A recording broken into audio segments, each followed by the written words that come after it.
اب بھائیوں آخری 8 سے 10 منٹ میں مسجد نبوی کا تعارف اور حاضری کا طریقہ بھی آپ کو بتا دیتا ہوں، اور باقی گفتگو انشاءاللہ ہم اگلے ہفتے کریں گے انشاءاللہ تعالی۔ ایک دفعہ دروشی پڑھ لیجئے۔ اللہم صلی علی محمد وعلی آل محمد کما صلیت علی ابراہیم وعلی آل ابراہیم انک حمید مجید۔ اللہم بارک علی محمد وعلی آل محمد کما بارکت علی ابراہیم وعلی آل ابراہیم انک حمید مجید۔ بھائیو، مسجد نبوی کو اگر قبلہ شریف کی طرف پیٹھ کرتے ہوئے دیکھا جائے، مسجد نبوی کے جنوب میں ہے قبلہ، تو جنوب کی طرف پیٹھ کی جائے اور آپ کا رخ مسجد نبوی شریف کی طرف ہو، اس کے صحن میں کھڑے ہو کر، تو آپ کو مسجد نبوی شریف کا ایک ایکسٹینڈڈ پورشن باہر نظر آئے گا بنا ہوا۔ پیچھے بہت بڑی مسجد ہے، لیکن یہ آگے ایک ایکسٹینڈڈ پورشن تقریباً سکوئر فارم میں ہے، اور اس کی لمبائی تقریباً 200 فٹ اور چوڑائی بھی تقریباً 150 سے 200 فٹ ہے۔ یہ ایکسٹینڈڈ پورشن جو ہے، یہ پہلے وقت کی مسجد نبوی، جو بڑی والی چھوٹی والی مسجد نبوی، یہ اس کا حصہ ہے۔ اب تو بہت زیادہ توسیع ہو چکی ہے۔ تو اس ایکسٹینڈڈ پورشن کے مغرب کی جانب، جنوب کی جانب تو ہو گیا قبلہ، اور یہاں پر محراب بھی اسی ایکسٹینڈڈ پورشن میں ہے۔ اس کے مغرب کی جانب باب السلام ہے۔ جس شخص نے بھی روزہ شریف پر حاضری دینی ہوتی ہے، وہ اس باب السلام سے داخل ہوتا ہے، یعنی مغرب کی طرف سے داخل ہوتا ہے اور مشرق کی طرف ٹریول کرتا ہے۔ پھر اس ایکسٹینڈڈ پورشن کے اس کارنر پہ جب پہنچتا ہے تو یہاں پر وہ دروازہ ہے جسے کہتے ہیں باب البقی، کیونکہ اسی کی سیر میں آگے بقیع غرقد قبرستان ہے، جہاں پر 10,000 صحابہ کرام علیہم رضوان کی تقریباً قبریں موجود ہیں، اور بہت بڑے امت کے بڑے بڑے محدثین اور صحیح العقیدہ اولیاء اللہ کی قبریں وہاں پر موجود ہیں۔ عبداللہ ابن ابی کی قبر بھی وہیں پر ہے۔ تو لہٰذا مدینے میں دفن ہونے سے بھی مسئلہ نہیں ہونا جب تک عقیدے کی اصلاح نہیں ہوگی۔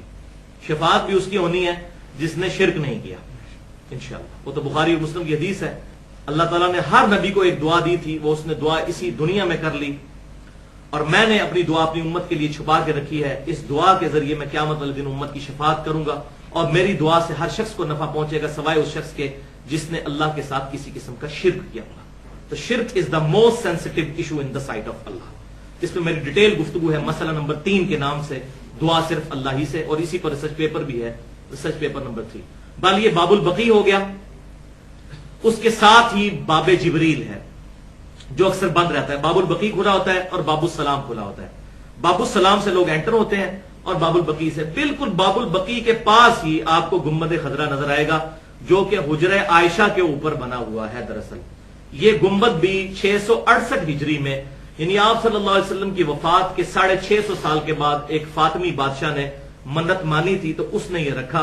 اس وقت کے لوگوں نے کافی مخالفت کی، لیکن اس نے زبردستی، جس طرح یہاں بھی حکمران زبردستی کر گزرتے ہیں، یہ کام اس نے کر دیا آپ صلی اللہ علیہ وسلم کی وفات کے 650 سال کے بعد۔ اور یہ جو ایکسٹینڈڈ پورشن روزہ شریف جو ہے وہ مسجد نبوی کے اس ایکسٹینڈڈ پورشن میں ہے، یہ بھی آپ صلی اللہ علیہ وسلم کی وفات کے تقریباً 76 سال کے بعد 87 ہجری میں، جب وہ بدماش حکمران عبد الملک بن مروان کا بیٹا ولید بن عبد الملک بنا، اس نے حجرہ عائشہ کو بھی پھر مسجد نبوی میں شامل کر دیا۔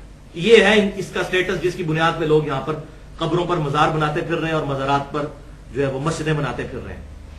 تو اس پہ آج میرا ٹاپک نہیں ہے، اس پہ میں نے بڑی ایکسکلوسیو گفتگو کی ہے 2 گھنٹے کی،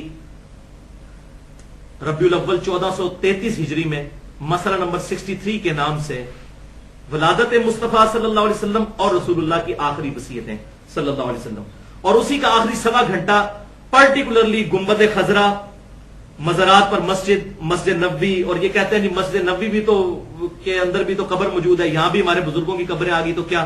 یہ سارے ایشوز میں نے بالکل صحیح طریقے سے سمجھائے ہیں کہ یہ عوام کو کس طریقے سے دھوکہ دیتے ہیں۔ تقریباً 1.25 گھنٹے کا وہ کلپ مسئلہ نمبر 27 کے نام سے بھی الگ سے ہے، مسئلہ 63 بھی اور مسئلہ نمبر 27 بھی۔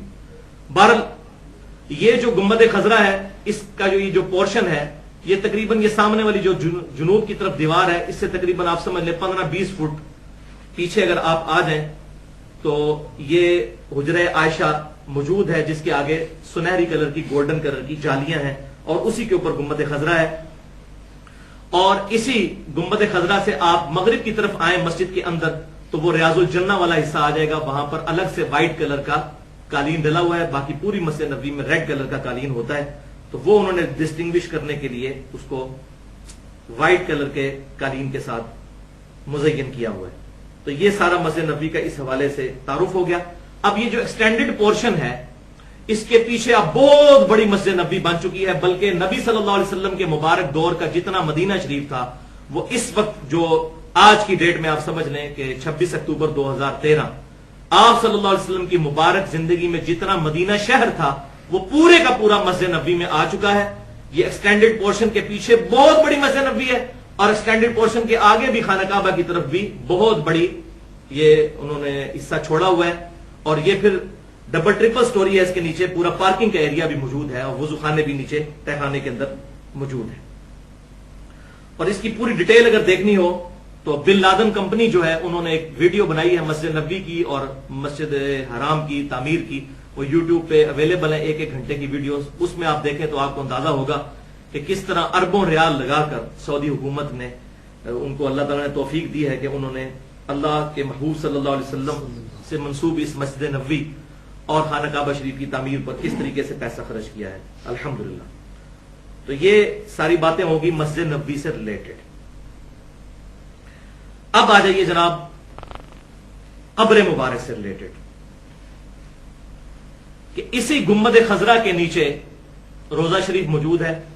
باب السلام کی طرف سے آپ انٹر ہوئے اور جب باب البقی سے نکلنے لگیں گے تو بالکل کارنر کے اوپر روزہ شریف کی گولڈن جالیاں سنہرے کلر کی ڈارک یلو کلر یا گولڈن کلر کی جالیاں ہیں جو 3 حصے میں بنی ہوئی ہیں.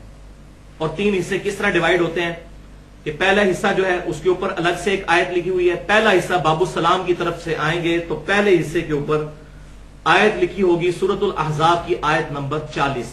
بسم اللہ الرحمن الرحیم. ما کان محمد ابا احد من رجالکم ولکن رسول اللہ و خاتم النبیین. محمد صلی اللہ علیہ وسلم تم مردوں میں سے کسی کے باپ نہیں ہے بلکہ وہ تو اللہ کے رسول ہیں اور سلسلہ نبوت کی مہر ہے اس کو ختم کرنے والے ہیں. دونوں معنی درست ہیں. اس میں نے الگ سے گفتگو کی ہے مسئلہ نمبر 40 کے نام سے خاتم اور خاتم کا فرق. تو یہ یلو والا پورشن ہو گیا پہلا. اس کے ساتھ ہی پھر اگلا یلو پورشن جو ہے وہ ہے بالکل بالمقابل ان 3 قبروں کے یعنی امام کائنات صلی اللہ علیہ وسلم کی مبارک قبر اور سیدنا ابو بکر اور سیدنا عمر کی قبریں ان کے مقابل ہے یہ درمیان والا جالی والا پورشن. یہ زیادہ بڑا ہے اس شروع والے سے. تو اس کے اوپر وہ آیت لکھی ہوئی ہے سورۃ الحجرات کی آیت نمبر 3. ان الذین یغضون اصواتهم عند رسول اللہ. بے شک وہ لوگ جو اپنی آوازیں رسول اللہ صلی اللہ علیہ وسلم کے حضور پست رکھتے ہیں وہی لوگ ہیں جن کے دلوں کو اللہ نے تقوی کے لیے چن لیا. ان کے لیے مغفرت اور اجر عظیم ہے. یہ آیت آج بھی روزہ شریف پہ لکھی ہوئی ہے لیکن لوگ پھر بھی شرم نہیں کرتے اور اس قسم کی حرکتیں وہاں پر بعض اوقات ایک دوسرے سے لڑنا بھی شروع کر دیتے ہیں. اور وہ وہاں پر جو جالی شریف کے سامنے جو لوگ کھڑے ہوتے ہیں جو لوگوں کو جالی شریف کو چھونے سے روکتے ہیں. خود احمد بریلوی صاحب نے بھی فتاوی رضویہ میں یہ بات لکھی ہے کہ نبی صلی اللہ علیہ وسلم کی قبر مبارک کی جالی کو ہاتھ لگانا یہ منع ہے. اس کو گستاخی شمار کیا انہوں نے اور وہ لوگوں کو اسی بات سے منع کرتے ہیں. لوگ اپنی چادریں پھینک رہے ہوتے ہیں پرنے پھینک رہے ہوتے ہیں رومال سے اندر سے وہ اس کے بعد جو گرد لگی ہے وہ رکھ کر رہے ہوتے ہیں. اس سے وہ منع کرتے ہیں اور جب منع کرتے ہیں کہتے ہیں تک وہ گستاخ ہوتے ہیں. وہ یہ ایک فارمولا انہوں نے باویہ نے دس دیتا ہے گستاخ. تو جو بندہ وہاں پر اس کو مینج کر رہا ہے اس کو گستاخ. تو یہ ان کا طریقہ کار ہے. تو بہرحال یہ جو درمیان والی جالی ہے جی اس میں وہ 3 پورشن موجود ہیں. اس کی نشانی یہ ہے کہ 3 آپ کو دائرے نظر آئیں گے اسی جالی میں بنے ہوئے. ایک بڑا دائرہ ہوگا وہ بالکل نبی صلی اللہ علیہ وسلم کے مبارک قبر کے سامنے مقابل ہے آپ کے چہرے مبارک کے. اس کے ساتھ 2 چھوٹے دائرے ہیں. پہلے سیدنا ابوبکر صدیق کا اور دوسرا سیدنا عمر رضی اللہ تعالی عنہ کا. اور جب اس کے آگے سے آپ گزر کے آ جائیں گے تو تیسرا حصہ ہے جالی شریف کا. اس کے اوپر وہ آیت لکھی ہوئی ہے یا ایھا الذین آمنوا لا ترفعوا اصواتکم فوق صوت النبی. اے ایمان والو نبی صلی اللہ علیہ وسلم کی آواز سے اپنی آواز کو بلند مت کرو. سورۃ الحجرات آیت نمبر 2. ورنہ تمہارے اعمال برباد کر دیے جائیں گے اور تمہیں اس کی خبر بھی نہیں ہوگی. تو یہ 3 جالیوں کا میں نے تعارف کروا دیا. اب درمیان والی جالی پر اس وقت الحمدللہ انہوں نے جو بڑے والا گول پورشن ہے اس کے اوپر انہوں نے نبی صلی اللہ علیہ وسلم کے حوالے سے گرین ایک گول سی پلیٹ لگا کے اس پر یلو کلر سے لکھ دیا ہے. انہوں نے چھوٹے جو 2 دائرے ان کے آگے ابو بکر اور عمر بھی لکھ دیا ہے تاکہ آسانی رہے. اب ان قبروں کی ترتیب کیا ہے؟ آپ صلی اللہ علیہ وسلم کا چہرہ انور اس گول دائرے کے سامنے ہے، اور ظاہر ہے کہ آپ صلی اللہ علیہ وسلم کی مبارک جو ٹانگیں ہیں وہ مشرق کی طرف ہیں، یعنی باب البقیع کی طرف، کیونکہ چہرہ انور جو ہے وہ ظاہر ہے کہ قبلہ رخ ہے. تو آپ صلی اللہ علیہ وسلم کے سینے کی سید میں آپ صلی اللہ علیہ وسلم کی مبارک قبر کے پیچھے جو قبر ہے وہ ہے سیدنا ابو بکر صدیق رضی اللہ تعالیٰ عنہ کی. یعنی جہاں آپ کا سینہ مبارک آتا ہے وہاں ابو بکر صدیق کا چہرہ آتا ہے، لیکن آپ صلی اللہ علیہ وسلم کی قبر کے پیچھے. اور جہاں پر سیدنا ابو بکر صدیق رضی اللہ تعالیٰ عنہ کا سینہ آتا ہے اور تقریباً اسی سیدھ میں آپ صلی اللہ علیہ وسلم کی مبارک پاؤں مبارک آتے ہیں، تو ابو بکر صدیق رضی اللہ تعالیٰ عنہ کے سینے کے مقابل چہرہ ہے سیدنا عمر فاروق رضی اللہ تعالیٰ عنہ کا، اور ان کی قبر اس طرح ایکسٹینڈڈ ہے. تو اس اعتبار سے ایک قبر کی جگہ خالی ہے آپ صلی اللہ علیہ وسلم کے قدموں میں، کیونکہ چوڑائی تو اتنی گھر گئی نا. جب آپ پیچھے جائیں گے ابو بکر صدیق کی قبر اور پیچھے، سیدنا عمر کی اور پیچھے، تو لہذا ایگزیکٹ آپ صلی اللہ علیہ وسلم کی قبر مبارک کے بالکل قدموں میں ایک قبر کی جگہ خالی ہے، اور وہ قبر بننی ہے سیدنا عیسیٰ علیہ السلام کی. اور وہ حدیث ہے جامعہ ترمذی کے اندر انٹرنیشنل نمبر کے مطابق 3617. عبداللہ ابن السلام رضی اللہ تعالیٰ عنہ جو کہ یہودی عالم تھے، بعد میں مسلمان ہوئے، آپ صلی اللہ علیہ وسلم کے صحابی ہیں، اور ان کا ذکر اشارتاً قرآن میں بھی موجود ہے، بہت بڑے عالم ہیں. وہ یہ کہتے ہیں کہ تورات میں نبی صلی اللہ علیہ وسلم کی جو صفات ذکر ہیں ان میں یہ بات بھی ہے کہ عیسیٰ علیہ السلام اپنے مرنے کے بعد جب سیکنڈ ڈسینڈنگ میں آئیں گے اس دنیا میں، تو وہ آپ صلی اللہ علیہ وسلم کے مبارک حجرے میں آپ کے ساتھ دفن ہوں گے. اور اس حدیث کے ساتھ ہی جامعہ ترمذی میں ہی ابو مودود تابعی جو ہیں، میرا خیال ہے شاید کسی کی وجہ سے مولانا مودودی کا نام رکھا گیا تھا، ایگزیکٹ وہی لفظ ہے ابو مودود تابعی. وہ کہتے ہیں کہ میں نے خود دیکھا ہے کہ ایک قبر کی جگہ وہاں پر خالی ہے، اور وہاں پر عیسیٰ علیہ السلام دفن ہوں گے.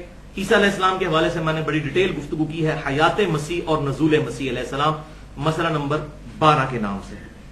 اب یہاں پر 2-3 کڑوی باتیں کر کے میں بات کو ختم کرتا ہوں. ایک تو بھائیو یہ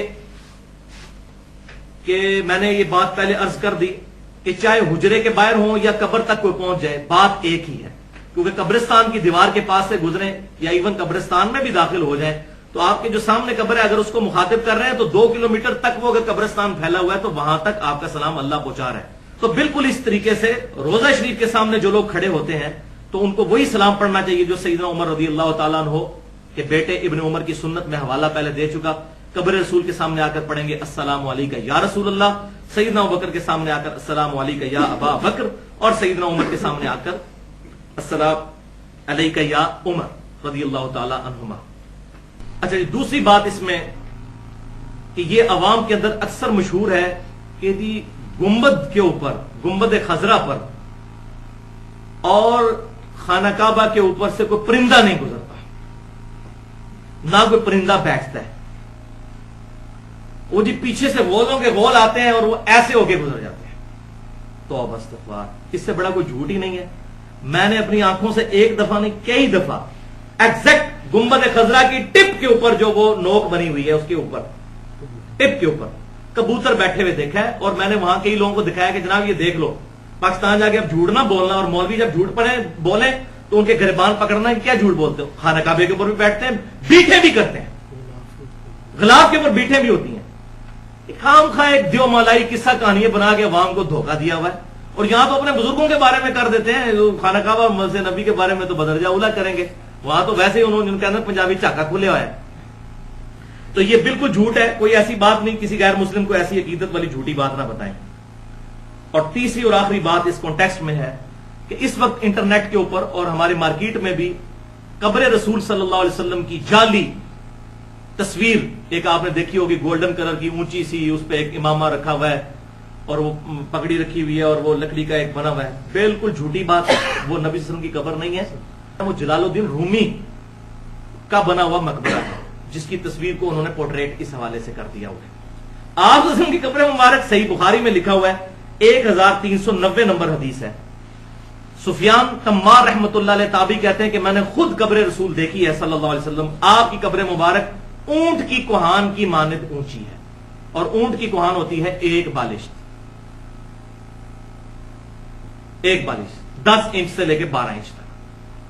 سنن نسائی میں اور سنن ابی داؤد کے اندر، سنن نسائی اور سنن ابی داؤد کے اندر یہ آگے بھی بات موجود ہے کہ سیدنا ابو بکر عمر کی جو قبریں ہیں وہ مٹی کی ہیں، ان کے اوپر سنگریزے ہیں، چھوٹے چھوٹے پتھر، تاکہ وہ مٹی بہ نہ جائے۔ یہ ہے ساری صورت۔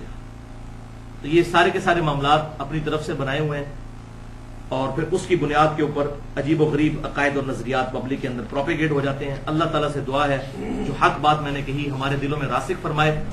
اگر میرے منہ سے جذبات میں کوئی غلط بات نکل گئی تو اللہ تعالیٰ ہمارے دلوں سے معاف کر دے، ہمیں کتاب و سنت کی تعلیمات کو سلف صالحین کے منہج کے مطابق سمجھتے ہوئے دوسروں تک پہنچانے کی توفیق عطا فرمائے۔ سبحانک اللہم و بحمدک، اشہد ان لا الہ الا انت، استغفرک و اتوب الیک، وما علینا الا البلاغ المبین۔